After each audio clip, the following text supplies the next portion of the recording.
Assalomu alaykum. Hurmatli yo'ldoshlar. Mana bu joncheka pavorot. O'zimizning uzun joncheka pavorotimiz. Bu yerda hokim bobomiz ancha mehnat qilib, o'sha hamma yoqni obodonlashtirish kelishyapti. Mana bu yerdagi ariqlarning ahvolini qarangizlar. Bu yerda suvlarning ranglari, o'sha mana turbalari og'zlari to'lib qolgan. Mana bu yerlarda umuman nafas olish juda qiyinlashib boryapti. Mana bu yerdagi qarang, suvning ahvolini. Qop-qora bo'lib, o'sha mana bu yerda navoiyxonalar bor mana.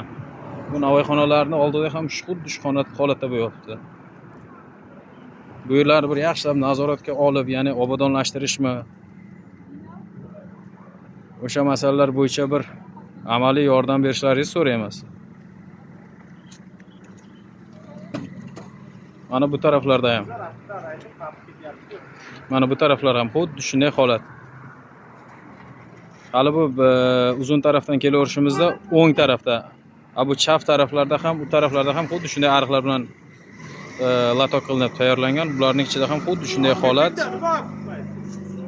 Shu holatga bir ijobiy bir qarashlaringizni so'raymiz hozirgi paytda.